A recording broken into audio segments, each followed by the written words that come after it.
Baik, bismillahirrahmanirrahim. Assalamualaikum warahmatullahi wabarakatuh. Alhamdulillah wassalatu wassalamu ala Rasulillah wa ala alihi wa sahbihi wa man walah amma ba'du. Alhamdulillah, pada kesempatan ini insyaallah izinkan kami untuk mempresentasikan apa yang telah ditugaskan oleh Ibu. Bahwasannya kami dari kelompok 2 atas nama Arif Diansyah dan juga Ade Triana insya Allah akan mempresentasikan hasil yang telah kami buat ini. Berikut presentasi dan kami akan paparkan. Oke, tadi mengenai pengertian kesulitan belajar. Seperti yang kita ketahui dalam proses pembelajaran, ada anak didik yang berkesulitan belajar. Masalah yang satu ini tidak hanya dirasakan oleh sekolah modern perkotaan, tapi juga dirasakan oleh sekolah yang ada di pedesaan. Hanya yang membedakan pada sifat, jenis faktor, dan penyebabnya.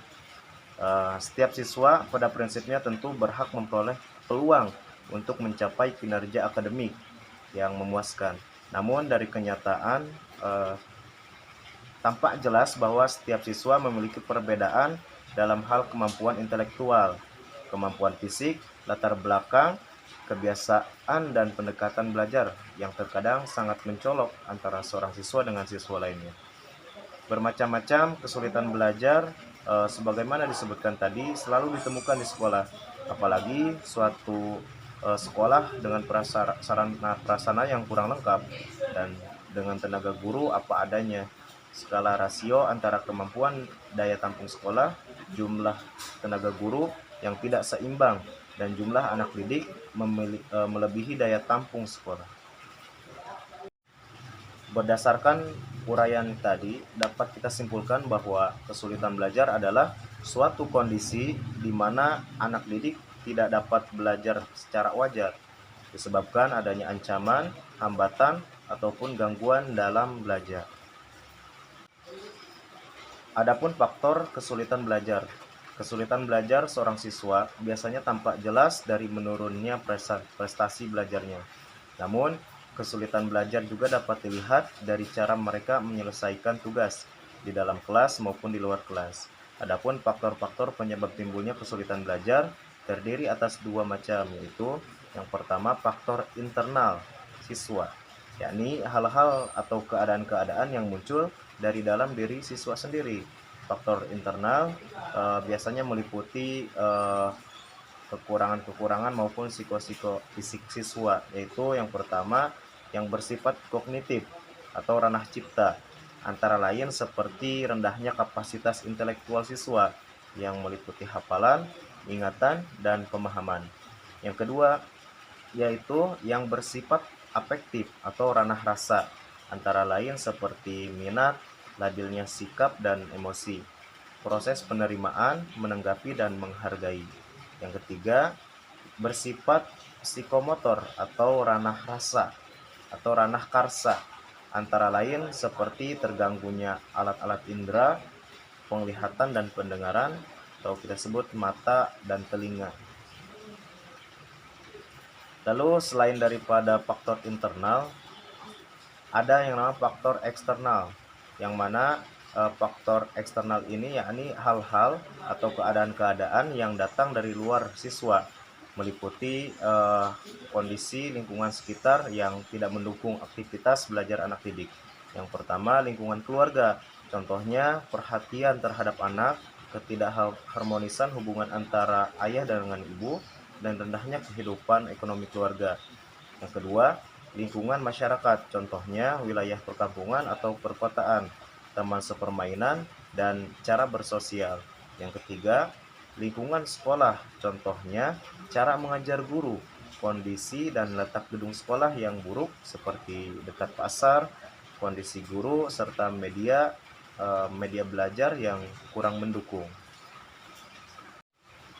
Dan selain faktor-faktor yang bersifat umum tadi, ada pula faktor-faktor lain yang juga menimbulkan kesulitan belajar anak didik. Faktor-faktor ini dipandang sebagai faktor khusus, misalnya sindrom psikologis berupa learning disability atau ketidakmampuan belajar, dan juga sindrom berarti satuan gejala yang muncul sebagai indikator adanya keabnormalan psikis yang menimbulkan kesulitan belajar anak didik. Sindrom itu misalnya disleksia atau disebut dengan ketidakmampuan belajar membaca. Lalu disgrafia yaitu ketidakmampuan belajar menulis, dan juga diskalkulia yaitu ketidakmampuan belajar matematika. Bismillahirrahmanirrahim. Selanjutnya itu ada problematika bahasa Arab atau bahasa asing. Khususnya di daerah-daerah Indonesia yang terkenal itu biasanya untuk problematika pembelajaran bahasa asing ini atau bisa bahasa Arab atau bahasa Inggris itu tidak lepas dari bahasa-bahasa memang yang dinyatakan asing. Khususnya untuk bahasa Arab ya, bahasa Arab ini dikatakan biasanya untuk bahasa agama saja atau biasanya bahasa-bahasa agama Islam, karena pengalaman ajaran dalam Islam ini tidak lepas dari penguasaan bahasa Arabnya, misalnya itu sholat dan lain sebagainya. Tetapi bahasa Arab tetaplah bahasa asing bagi bangsa Indonesia, khususnya bagi para pelajar dan bagi para mahasiswa atau anak didik peserta ini sekolah dasar. Lalu jadi dalam belajar mengajar dapat kesulitan, ada permasalahan ya pastinya ya, ada problematika di dalam pembelajarannya maupun cara mengajarnya juga. Di antaranya itu adalah masalah kebahasaannya. Kebanyakan dari guru ataupun siswa mereka kesulitan dalam aspek bunyi yang hampir sama atau berdekatan dengan makhorijul hurufnya maupun sifatul hurufnya. Ada yang tidak sama yang mereka tulis dengan yang mereka ucapkan atau mereka dengarkan. Selanjutnya itu ada masalah psikologis. Secara psikologis belajar bahasa dilihat dari motivasi, yaitu motivasi yang pertama itu motivasi integratif, yaitu belajar bahasa karena ingin hidup di tengah-tengah masyarakat pemilik bahasa lain. Contohnya itu misalkan kita hidup di dalam masyarakat bahasa Arab atau di daerah-daerah Timur Tengah yang berbahasa Arab. Selanjutnya ada motivasi instrumental, yaitu belajar bahasa karena ia sebagai alat untuk mencapai tujuan sebagai untuk mempelajari agama. Contoh-contohnya mungkin seperti di dalam pesantren dan lain sebagainya. Lalu selanjutnya itu ada identifikasi kelompok sosial, yaitu belajar bahasa karena untuk berkomunikasi di dalam masyarakat tertentu.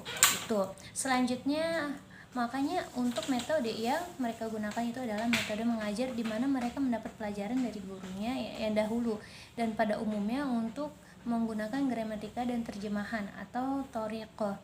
Seperti gramatika yang diajarkan dalam gramatika formal, kosakata tergantung bacaan yang dipilih. Kegiatan belajar terdiri dari penghafalan kaidah-kaidah tata bahasa, kata tanpa konteks, kemudian penerjemahan bacaan-bacaan pendek dan latihan ucapan tidak diberikan, walaupun diberikan hanyalah sedikit saja. Gitu.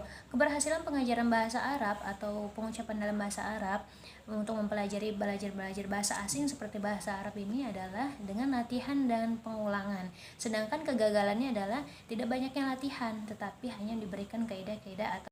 Sekian dari kelompok 1, saya Sendia Adriana dan rekan saya Arif Adriansyah. Syukron ahtimamikum wa wa yakulul haq wa wa yadisabil. Wassalamualaikum warahmatullahi wabarakatuh.